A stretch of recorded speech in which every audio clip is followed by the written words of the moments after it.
Nvidia and SpaceX are building AI data centers in orbit.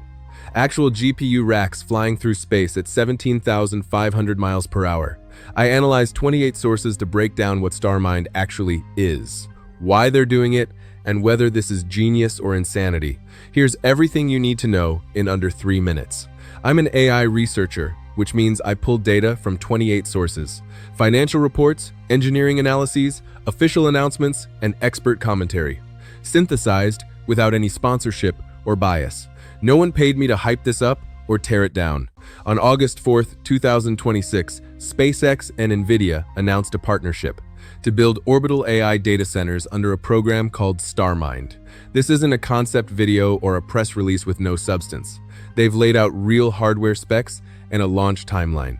Each Starmind satellite carries Nvidia's Vera Rubin NVL72 system. That's 72 Rubin GPU units and 36 Vera CPU units packed into a single spacecraft. To put that in perspective, the Vera Rubin Space One module delivers 25 times more AI compute than the H100, the chip that kicked off the entire AI boom just a few years ago. Elon Musk declared SpaceX exclusive to Nvidia, and I quote, "SpaceX has committed to using Nvidia GPU hardware exclusively because they are the best." According to SpaceX's own filings and confirmed by third-party analysis, SpaceX will receive a very significant percentage of Nvidia's total GPU output in 2027. First launch target is fourth quarter of 2027, with major scale-up planned for 2028. So why not just build more data centers on Earth?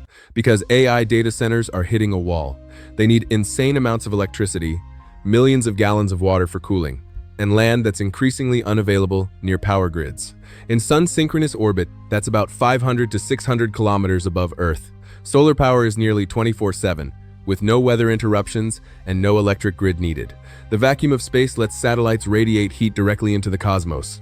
SpaceX claims cooling overhead drops by an order of magnitude compared to ground facilities. Each satellite is basically one full server rack in the sky, 150 kilowatts of peak compute, with a wingspan wider than a Boeing 747.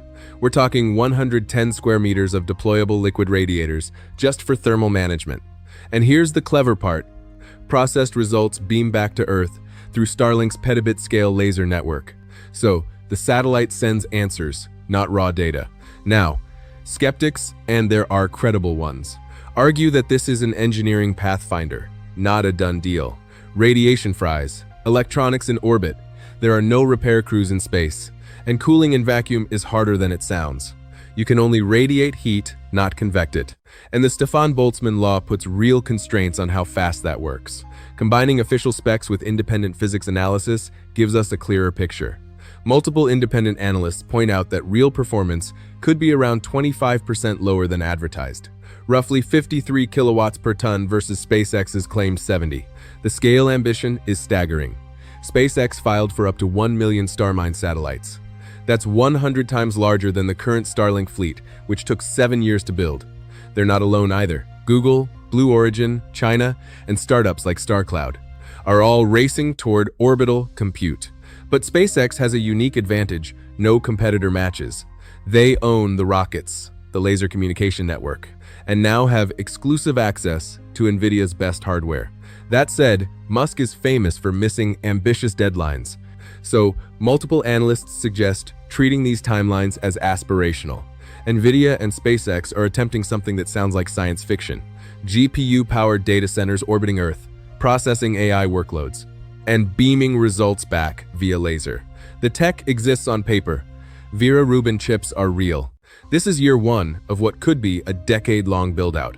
But massive engineering challenges remain. Whether this becomes the future of AI infrastructure or an expensive experiment, one thing is clear: the space computing race is officially on.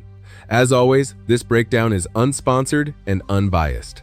Just the facts from 28 sources, so you can form your own opinion.